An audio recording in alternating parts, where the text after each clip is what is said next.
The rising inequality and growing political instability that we see today are the direct result of decades of bad economic theory. The last 5 decades of trickle-down economics haven't worked. But what's the alternative? Middle-out economics is the answer. Because the middle class is the source of growth, not its consequence. That's right.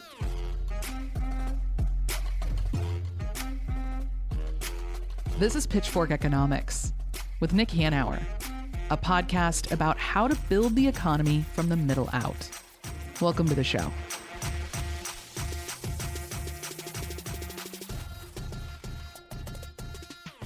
I don't know if you've been paying much attention, Nick, but there's been a lot of talk about tariffs Yes.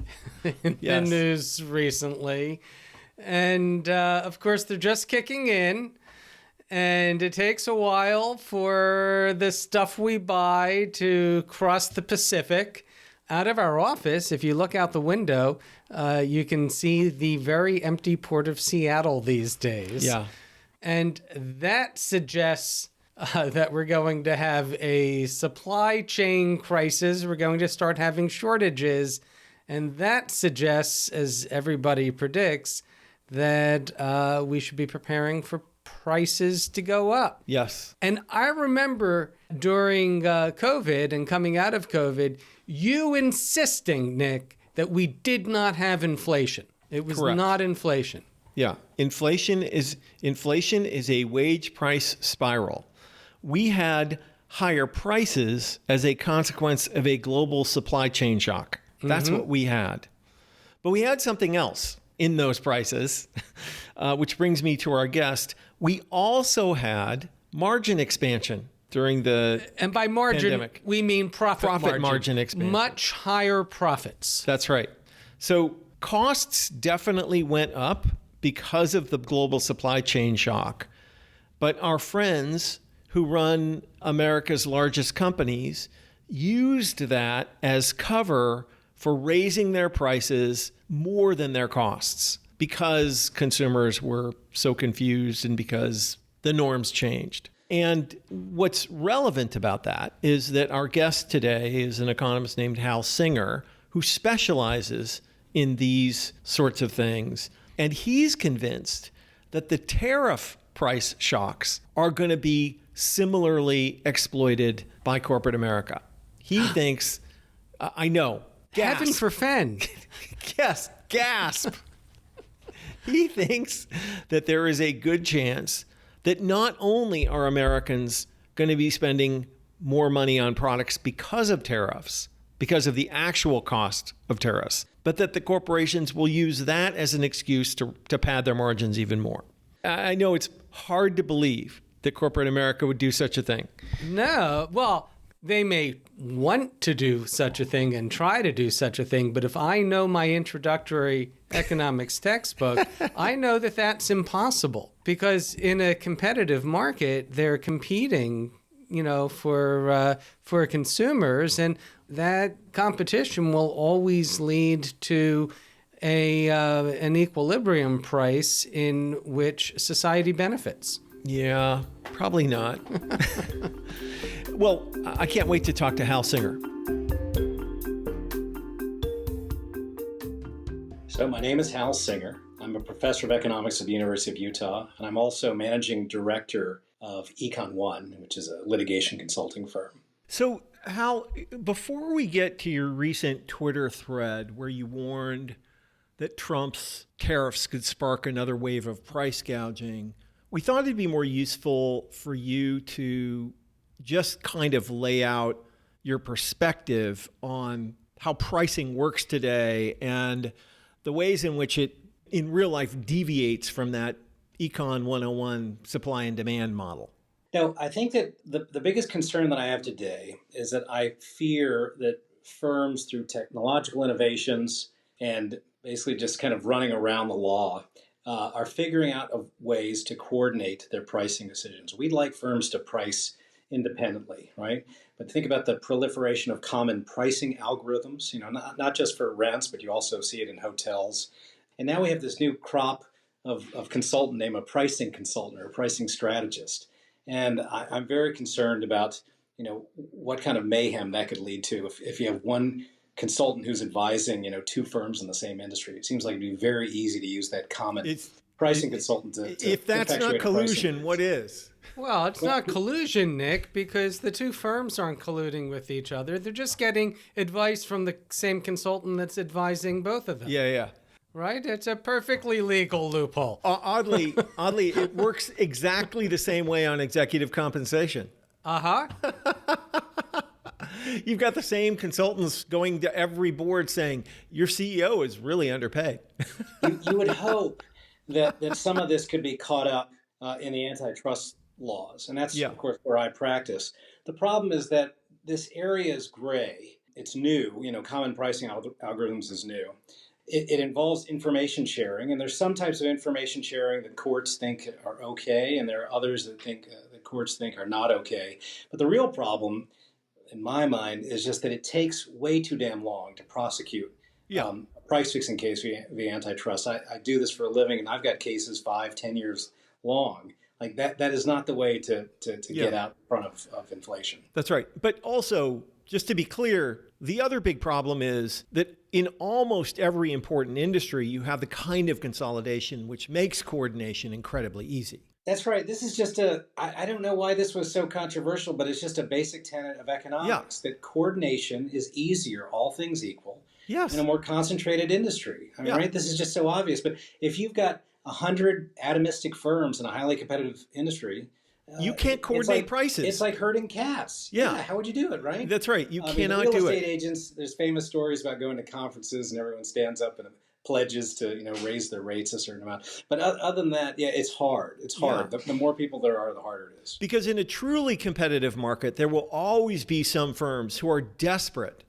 for more business, right? Who desperately need more volume. And, certainly that was the way it was in my family business industry, which is the home textiles industry, right? There was always some clown who was going to go bankrupt if they didn't increase their volume. And so pricing coordination was impossible. Look, competition is going to help a lot. Yeah. If we could deconcentrate some of these industries, we'd be much better off.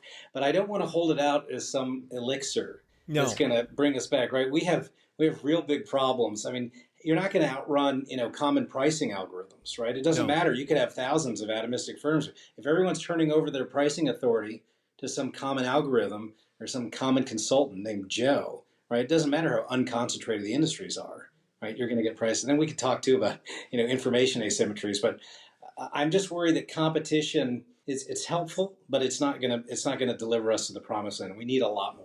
Okay. See, you call it collusion, Nick, but some people call it a single representative agent. Yeah. So all this consolidation just makes the models easier and more accurate to, the market's going to reach its equilibrium price.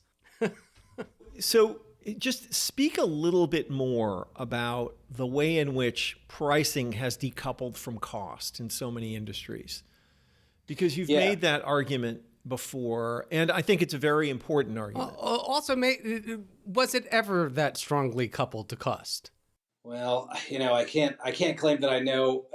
This is what we know, is that profits and the profit share of output have exploded since COVID. Right. So something fundamentally changed in this experiment. It's gone awry. And, I guess profits could go up for one of two reasons. You've got demand-based reasons, that demand shifted out. And this can work for there's some stories you could tell here, like for durables. There was talk about how demand after COVID shifted out for certain durables. People thought they were going to change their behaviors. And maybe you could tell a story there. But the demand side stories don't really work very well for things like rent or auto insurance or eggs. Like, I don't think people are demanding more eggs today than they did, 5 years ago, on like a per person or per family basis. So there, I think that the most logical story, right, that can explain an explosion of profits, which have been estimated by about 5 different studies, by the way, that contributed about half of the inflation, right? They contributed about half the inflation. The best story that I can tell is that firms were able to exploit a bad situation by raising their prices by more than what their costs went up by. That to me is the simplest story as to how you get, higher profits, higher inflation. There is simply no doubt of that. a bunch of mainstream economists, poo-poo the idea, and they can come up with stories. But what I fear is but those stories are based on assumptions which do not pertain to planet Earth. yes, but they do appeal to their corporate funders, however. And Yes, they do. Of course, those stories will be spun yeah, until the day we die. Yeah, yeah. But anyway, this gets to your recent insight or the thread, which is I do have a piece behind that thread, by the way. It's under review somewhere. Okay. So the tariffs will function in largely the same way as the pandemic. It's yet another excuse to raise prices. Yeah. And what's interesting, it's the same mechanism, of course, during COVID, but strangely, the mainstream, and I affectionately refer to him as the Vox boys. I won't mention him by name, but one of these guys actually embraced me yesterday, even though it's the same story that I was telling during COVID. For some reason, I think it's that they're opposed to the tariffs, and so they're kind of naturally glumming on to the story now because it's being applied in the tariff context. But it's the same fact pattern, right? You've got a common shock that's raising cost. You have massive information asymmetry that I think we'll get to later on, hopefully. But the consumers basically don't have any clue as to the extent to which your costs are going up, and these price hikes are justified. And as we mentioned at the top, it's happening in industries that are highly concentrated, where coordination is easier, and they're coming at us with all sorts of new technologies, surveillance pricing, which is customized pricing based on our particular preferences and demand, common pricing algorithms, common pricing strategists, right? So I think that you've got the same ingredients for something going horribly awry once more. I'm glad to have the mainstream guys in our camp this time around. It would have been nice to have them during the COVID, but that's okay. 1 out of 2 ain't bad. There you go.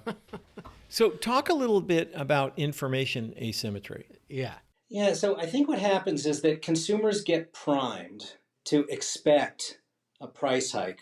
I mean, the business press just kind of feeds this. You almost get it on a daily basis. Costs are going up, costs are going up. The only way these firms can survive, is by raising price. So you kind of, as a consumer, you sympathize with the merchant, right? Because you think that he needs a break, he needs to go up, and this is justified. Now, the problem is you don't know the extent to which his costs truly went up. Just to take the tariffs, you don't know where the inputs are coming from. And then finally, what tariff applies? Trump is literally changing them, daily, sometimes by the minute. So it's an impossible thing. So you have this huge information asymmetry. I learned a word the other day that I just want to make sure you guys got because it was in a deal book story.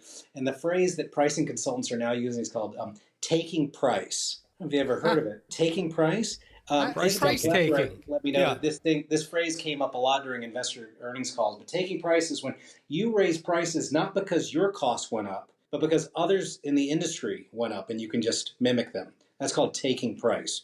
Pure margin, pure windfall. Anyway, I learned a catchy phrase. I was excited about that. But that's an example, I think, of information asymmetries that are contributing to a certain level of price taking, price gouging. I'm curious, what is the consensus these days? What do economists think actually causes inflation? Because in the time we've been talking, a headline flashed across my screen, breaking news, that the Fed held interest rates steady amid concerns that President Trump's tariffs would stoke inflation and weigh on growth, which seems weird because if you're worried about growth, you'd want to reduce interest rates. So what is the theory here, keeping interest rates high? What do they think causes inflation? Oh, I think that inflation expectations are high, and a bunch of leading firms are announcing price hikes already or their intention to raise prices.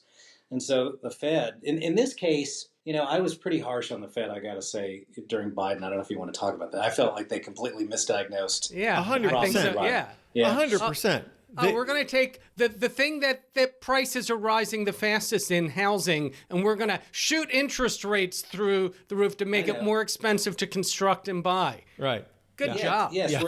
Yeah. We're by raising the interest rates, we're channeling demand that would have otherwise gone to housing into rents, which put upward pressure on rents. Be careful. You sound like you're channeling your inner Hal there. I don't want you to go full commie on me during this podcast. But I think Trump is putting them in a bind. I think that had he not been speaking of tariffs and had the economy just kind of naturally slipped into a recessionary state, I don't know if he helped it go that way, but it certainly looks like we're headed that way. I think that the Fed would have been sympathetic and they would have cut rates. But I think they rightly are scared that we're on the cusp of some inflationary outbreak, and they don't want to be fanning the flames of the economy, fanning the sails as inflation takes off. Yeah. I'm trying to remember. I think it was Mike Consul who had this piece talking about the Fed and talking about how the Phillips curve disappeared, and the Fed doesn't know why. They just don't want it to come back, and so they're being really cautious with interest rates out of fear that somehow, and by the Phillips curve, we mean that relationship between inflation and unemployment, so the Fed doesn't know why it disappeared. It seems, reading your stuff, that it's pretty obvious why the Phillips curve might have disappeared, and that is we totally disempowered labor. Oh, yeah, the relationship now between labor. Well, look, if we can go do a little history, in 2020, you had a lot of mainstream economists start off by blaming labor and wage increases as the cause of price inflation. Fortunately, that went away. That kind of talk went away. But then they came up with demand side stories. They were trying so hard to deflect attention away from the actual parties who were raising prices. Yeah. And I think this problem is rooted in, can't think of a nicer way of putting it, but corruption of the profession. I mean, the profession is so dependent on corporate funding that your funder doesn't want you to tell stories that implicate your funder. It should be obvious.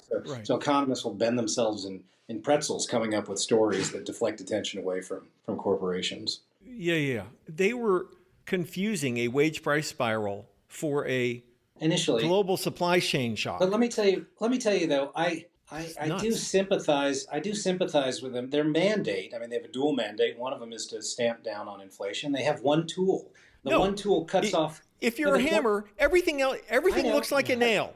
I know. But let me say what they have one tool. It's based on a theory that of demand-led inflation, which we didn't have, after the first few months of COVID. And they used the tool. In their defense, no one was helping them, right? There were tools that Biden could have used, right? I even got invited to the White House, and I told them about these tools. They were not willing to use the tools to fight inflation. What were the tools? They put the whole onus on the Fed, and we got what we got. So we can go through them. Kamala eventually got to a federal price gouging law. Right? We have several state price gouging laws, but it's not federal yet. And the idea here is that during a crisis, you can't exploit a crisis to pad your profits. It's very simple. And it's almost, I don't even know who could be against that concept, but it would tolerate I can think of plenty of people who could be against that concept. The price gougers. The price gougers and their army of economic consultants. The Chamber of Commerce will be very, very against that. Aside from them, it's okay to raise prices if you're caught, during a crisis. But you can't exploit the situation by raising price by more than your actual cost increase. So if you were investigated, you'd have an opportunity to demonstrate, and justify on a cost basis why your prices went up. But if you couldn't, then you would but if your margins during a crisis go from 7% net to 10% net, obviously there's a problem. So let me just tell you. Yeah. So that's one. Can I kind of roll through my? Yeah, please. We have the bully pulpit. This is in no particular order. But there's a great story I want your listeners to know, and you probably know it. But it was JFK and the steel price hikes that started rolling in within weeks of him becoming president. They all went up in unison, right? And JFK gave a speech where he effectively called the steelmakers un-American, and they walked back the price hike, right? I mean, he recognized that if that were to start, it would be a cascade that would ripple through the economy and potentially doom his presidency, right? So if you Google bully pulpit Kennedy, this is the story that you get. I have several announcements to make. The simultaneous and identical actions of United States Steel and other leading steel corporations increasing steel prices by some $6 a ton constitute a wholly unjustifiable and irresponsible defiance of the public interest. At a time when restraint and sacrifice are being asked of every citizen, the American people will find it hard, as I do, to accept a situation in which a tiny handful of steel executives, whose pursuit of private power and profit exceeds their sense of public responsibility, can show such utter contempt for the interests of 185 million Americans. And so what frustrated me about Biden, and I think Trump, I'm not a fan, but he's at least willing, and we'll go into the egg story in a bit. Biden went about as far as calling out people for like putting not enough chips inside of a bag of chips. I can't remember, but there was shrinkflation. And I was like, come on, that's what you're going to do? You're going to use the bully pulpit to be mad at people about chips in a bag? I mean, call out industries, call out names. And so this leads to they just couldn't bring themselves to do it. They couldn't bring themselves to do it. Well, and they had good advisors, but I think they unfortunately had some bad advisors too. They had some guys, that were in the Larry Summers camp, including Larry himself. They were telling him, don't blame corporations for this. But number three, what I would like to see is if an industry, if the inflation in an industry like eggs, like auto insurance, is double the size of general inflation, I would like to see an automatic inquiry occur, potentially by the DOJ, by the FTC. Now look what happened with eggs, right? The egg guys. I don't know if you've ever read Basil, but Basil has great writings about how consolidated the egg industry is, and they have, of course, been investigated under the antitrust laws for prior price fixing arrangements. Mm-hmm. But inflation was spiraling. You probably heard people talk about it through the election and even into early parts of this year. Trump's DOJ announced an investigation into the egg industry, right? And guess what? They knocked it off, right? And so I don't want it to happen this way because I don't want it to feel like it's politicized. I just feel like there should be automatic inquiries that get triggered if your industry is running at twice the national average of inflation, right? Like why did the DOJ announce an inquiry into eggs, but they didn't announce one into auto insurance? Like, why is what the egg guys are doing any less sinister than what the auto insurers are doing? Well, obviously, because the egg guys didn't buy enough of that Trump crypto. Yeah. Maybe so. Pretty much. I mean, yeah. And then I'm also excited about just outright bans. Several cities, including San Diego, has now banned Realpage. Right? You probably heard about this. Yeah. To me, it's so obvious that you can't allow rivals to turn over their pricing authority to some common agent. It doesn't matter if it's a sophisticated algorithm or some unsophisticated schmo named Bob, who's a pricing consultant. You can't turn it over to a third party, right? And so the idea that we should tolerate Realpage on the front end and then prosecute them via the antitrust laws, right? I mean, it'd be great business for me and for defense attorneys, but it's horrible for consumers in the interim. Barcelona, there's a great story about how Barcelona is trying to arrest rental inflation, and they've just banned Airbnb. The idea that people can take properties that would otherwise be long-term rents and move them into daily or weekly rentals, right? It's just creating an imbalance in supply and demand and putting upward pressure on rents. But I'm now, in favor of all tools. They're coming after us. I don't mean to use like a war analogy. I don't want to demean, people who are fighting real wars, but they're coming after us, or they're coming after us like full artillery. And we have one tool, which is antitrust, which takes 5 years. And then we got the Fed. Right? And that's all that we deployed. We were only willing to deploy 2 tools during the Biden administration. And if we ever get to see another Democratic administration, right, after this, I would hope that they've learned a lesson, right? And they're never going to allow inflation to be the reason why, they get voted out of office. When you allow prices to rise for basic necessities, you're gonna convert a whole bunch of voters who now are open all of a sudden to the idea of an autocrat, right? Yeah. That democracy can melt away in the face of inflation. So I feel like they missed the alarm bells, and we can't ever let it happen again. That's such a great point that I had never considered. And I mean, just to underscore a couple of things that you just said is that if you're dealing with prices, antitrust, you're right, antitrust is an important thing and corporate concentration is a thing, but my God, like we're talking about a 20-year battle here, right? Yeah. There's nothing that is going to happen in the near term that is going to affect this trajectory soon. Certainly And the not Fed, during the presidential. Certainly not during No. the presidential administration. and Not the within and the Fed, and and by the way, these legal cases are just a cost of doing business for most of these firms. Oh God! Right? Right. I mean, you get a little bit of a fine, but in the meantime, you made tens of billions of dollars. Right? It doesn't mean anything. Right? I do a lot of work in this space, and I watch it kind of just drone on. The evidentiary burdens are huge, for the Right. plaintiffs. And then if you make it past a few thresholds, there's and the defendants come forward with settlement offers. There's big incentives for the plaintiffs to settle at that point. Right. So it almost pays. It's sad, but sure it pays. it pays basically to cheat. Yeah. Right. Wow, Yeah, crime yeah. pays. Yeah. That's And sadly, we don't criminalize these things. So if you started throwing CEOs in jail, that would start to make a big difference. Yeah, I'm a fan. I'm a fan of that idea. But again, Yeah. my message for you is we don't want to lean exclusively on antitrust. We've done that experiment. That was the Biden administration. You can't be more antitrust than the Biden administration was. Right. And in 20 years, maybe it will make a difference. But certainly it was going to make a difference in the near term. You'll be voted out of office Yeah. all over that. Interesting. So, I mean, we've circled around this. We used to ask the benevolent dictator question, but that's making Goldie queasy now. He thinks we should ask the magic wand question, but I don't know why.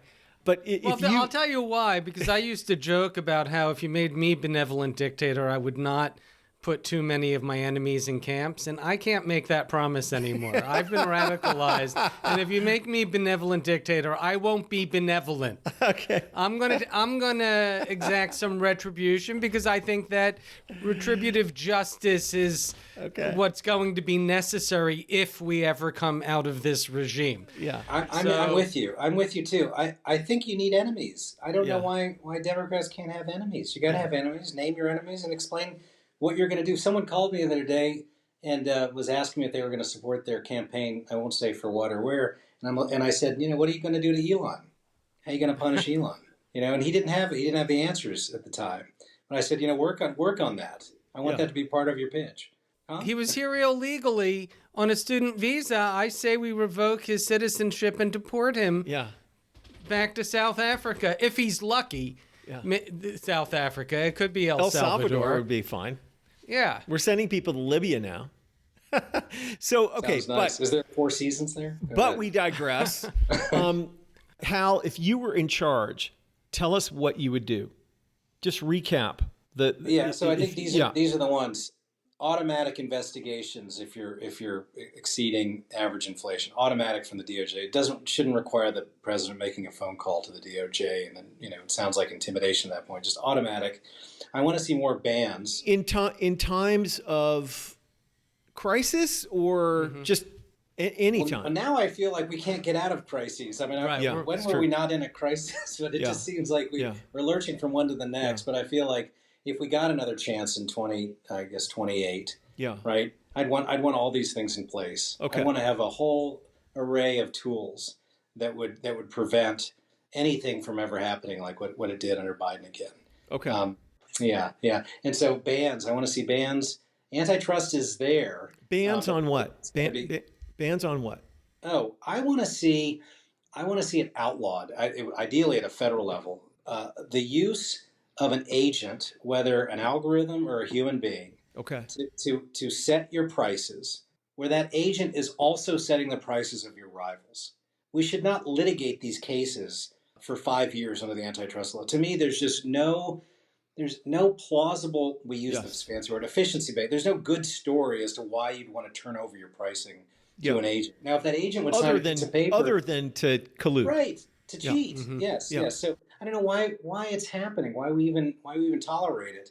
I mean, these pricing consultants are bold. They're going into the media and they're talking about the techniques that they're using to advise firms in the same industry. They're talking about taking price. Oh, they even use this great phrase. They said tariffs were a quote golden opportunity. DealBook thought it was doing a good by these guys they interview, but every time they open up their mouth, they say something that implicates their scheme, that reveals their scheme, right? Which is basically to figure out a way to screw the public. So I wouldn't even tolerate these guys. It's beyond me why they get to employ these sorts of businesses, and I just fear that coming after them with antitrust, which is a statement against my own economic interests. That's what I do. Is the way to proceed. Yeah. Anything else? Well, we talked about bully pulpit, automatic investigations. I feel like we've kind of ticked through the big ones. When you asked me the first time, I can't think of any other ones that I could come up with. That's great. How about rewrite the economic textbooks? I mean, would that solve things? I think our economic textbooks are going to be rewritten in light of what happened. We did not have a paradigm that was up to speed to understand what was happening in 2020. And then when the people who came out and started suggesting it, they were largely ostracized. I don't know if you remember like what Isabella Weber went through. Mm-hmm. Paul Krugman, God bless him, wrote a piece in the New York Times defending higher rents. The story was that we needed more space in our homes because more of us were now working from home. And if everybody needs a little more space, that shifts out the demand curve, and that's going to cause rents to go up, right? I mean, this is a leading liberal economist who was peddling a demand-side story with, to millions of readers of the New York Times, right, deflecting what was really going on.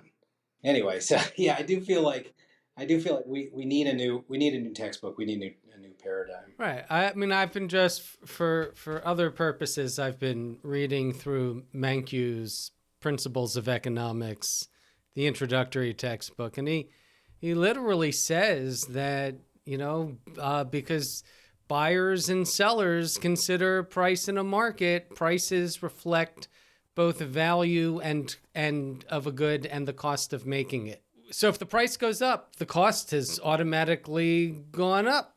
And that's what you're teaching. And that is the only econ class that if you take an econ class, that's the only one most people take. They don't get beyond that level of teaching. And these are the people who are, our politicians and our policymakers and our journalists and our pundits and so forth. They're not economists who have gone on to higher levels. So I think there's a real corruption of our nation's youth in our introductory. I mean, the big takeaway that you get in an economics course, right, undergrad, is that the market forces will work these things out. Uh-huh. If there's a bad actor, he'll be stamped out through competition, and we don't need an intervention, by the government because the market forces are just going to take care of things. I think that's the takeaway from an undergraduate and that economics course. Means these higher prices are justified. Right, they're the equilibrium definition. price. Yes. Yeah. And so we shouldn't do anything to mess with it. And I think that's a lot of the reluctance you see from mainstream Democrats is that this is how they learned economics, and they're not sufficiently schooled to question these basic principles. Yeah. Well, also when they say something like it was a big deal for Kamala to say something about price gouging. But did you see how she was immediately hit by the neoliberals? I mean, Trump called her a communist. You'd expect that, but Catherine Rampell called her a communist in the Washington Post, right? And so this is the reaction. And so what happens is if you take an aggressive posture, God forbid, is against corporations, it's going to be really hard for you to raise funding in a campaign. I feel like the whole rules are rigged to produce neoliberal candidates who are corporate apologists, because that's the easiest way to get into office. Yeah, for sure. Hal, one final question. Why do you do this work?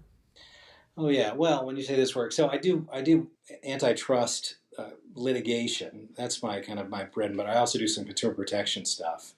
And I don't do that for free, you should know. Like, we get paid by the hour. We don't get a percentage of the settlement. So it's not like I'm doing it purely out of love.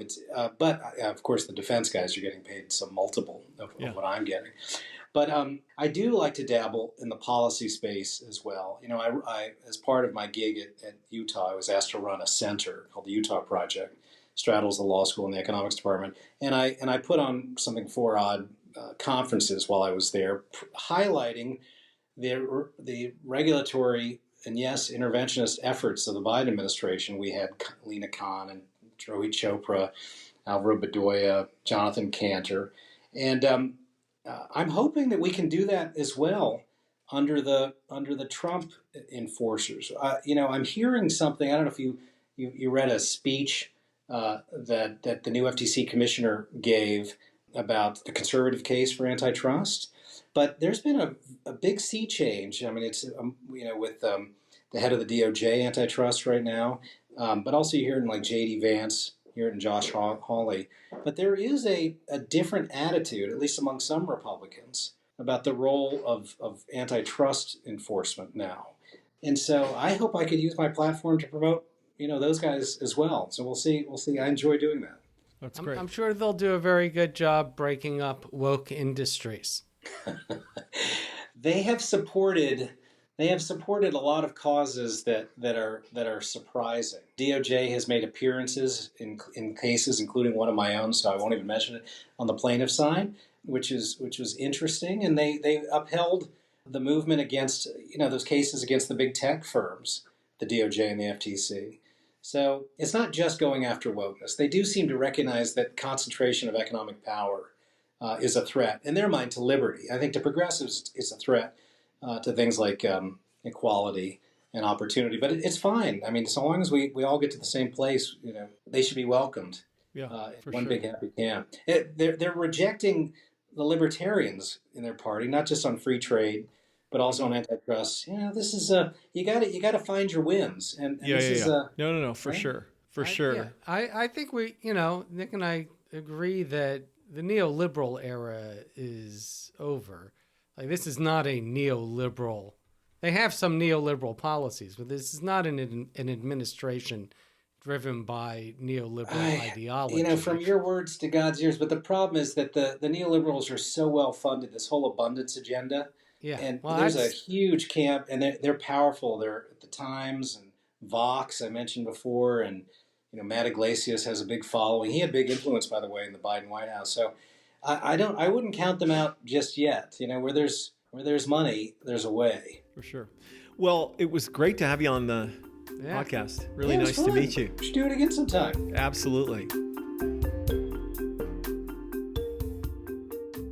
Well, Goldie, that was a fascinating conversation, and I must say that I was really struck by a couple of things that Hal told us. The first is this incredibly obvious point that you've got the enormous economic power of corporate America on one side, and you have these two puny tools on the side of consumers, which is the FTC and the Fed. Mm-hmm. And the Fed really, the Fed has only one tool, which is to increase interest rates, which can push the economy into a recession. But that is no good way to get higher prices, right? To get them down. Yeah. And let's be clear. A lot of pundits gave the Fed credit for the so-called soft landing. Yeah.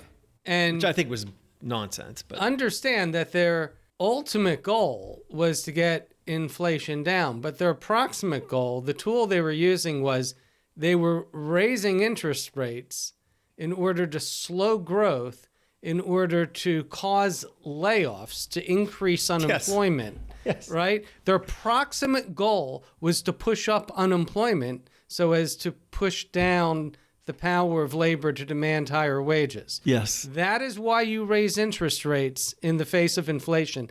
And they failed at the proximate goal. Yeah. We did not get that 1 year of 10% unemployment or 2 years of 7% unemployment that Larry Summers said we needed to get inflation under control. We had 4%, near record low 4% unemployment throughout, and it still came down. So that one tool they had, it didn't work at its proximate goal. Yeah, exactly. So anyway, here we are, and right. I think it is really interesting that there are other tools available. I think certainly he's right about banning this price coordination industry, whether it's people or technology. And I also think he's almost certainly right about triggering price fixing investigations automatically if companies' profits rise faster than inflation. But, there has to be a way to begin to get to this stuff. I mean, I think at the end of the day, corporate consolidation is the biggest enemy that we face, and that it's just going to be so hard to wrestle that to the ground, and it can't happen, or unlikely to happen very quickly. I think the big takeaway for me, Nick, is that these episodes are starting to blow a hole in the consensus, the common belief that somehow prices are connected with cost, that it's the market that is setting these prices higher, when in fact it is corporate executives making explicit decisions to take advantage of an opportunity when people are expecting higher prices in order to raise prices. And remember, these prices are sticky. They don't come down for the most part. Yeah. You know, once you set that expectation higher, they're stuck higher, and those margins remain higher. Yeah. Which is what we have been seeing for 40 years, is the shift of GDP from wages to profits. Right. Absolutely. And it's been going on. And, you know, this may seem like a weird little tangent, but I'm curious. Are you a condiments guy, Nick? Do you like very much? Okay. What do you have a favorite or perhaps only brand of ketchup? Of course. And it's Heinz? Of course. Of course it is. Of course it is. It doesn't matter the price difference between Heinz and Hunt's or the store brand. I'm always going to buy Heinz. Correct. Right? Because that's ketchup. Heinz is a very unique example. It's the same with Tabasco. No, it's not. It's not. What's your favorite brand of mayonnaise? It doesn't matter. Oh, to you, it does to me. On the East Coast, it's Hellman's. On the West Coast, it's Best Foods. Whatever. It's the same mayonnaise. Okay. I'm only buying that brand because that's what mayonnaise tastes like to me, because that's what I was raised with. And there are other things. Like there are some people who are Coke, not Pepsi, or Pepsi, not Coke. The point being that there's a lot of things in the market that there isn't that much elasticity. No.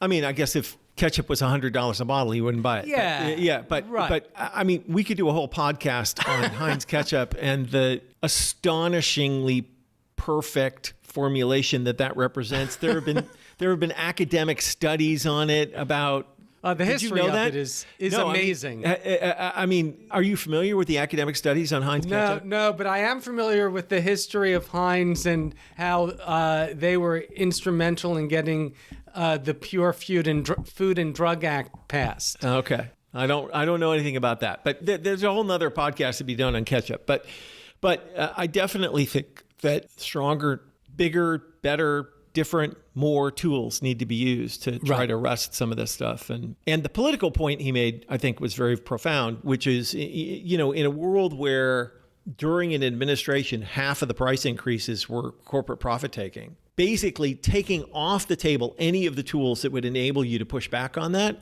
is just terrible politics, and put aside everything else. Right. And almost certainly inflation is what cost the Democrats the election. Yeah, 100%. And I got to say, I don't want to be too paranoid. Like, we know that they are colluding on price. It wouldn't surprise me if corporate America didn't know that in pushing inflation higher, they were pushing the Democrats out of power. Yeah, for sure. If that wasn't part of the intent, because they wanted their tax cuts. I guess so. Maybe. I think people are greedier than they are smart, but that's another subject. Yeah. I'm just saying it wouldn't surprise me. I'm not saying it happened. I'm just saying people are saying, Nick. And that's enough these days. Okay, that's true. If you want to read more from Hal Singer, we will provide a link in the show notes to both his Twitter thread and his article, How Corporations Get Away with Murder to Inflate Prices on Rent, Food, and Electricity.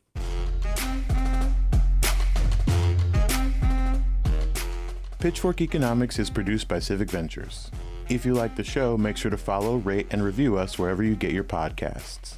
Find us on other platforms like Twitter, Facebook, Instagram, and Threads at Pitchfork Economics. Nick's on Twitter and Facebook as well, at Nick Hanauer. For more content from us, you can subscribe to our weekly newsletter, The Pitch, over on Substack. And for links to everything we just mentioned, plus transcripts and more, visit our website, pitchforkeconomics.com. As always, from our team at Civic Ventures, thanks for listening. See you next week.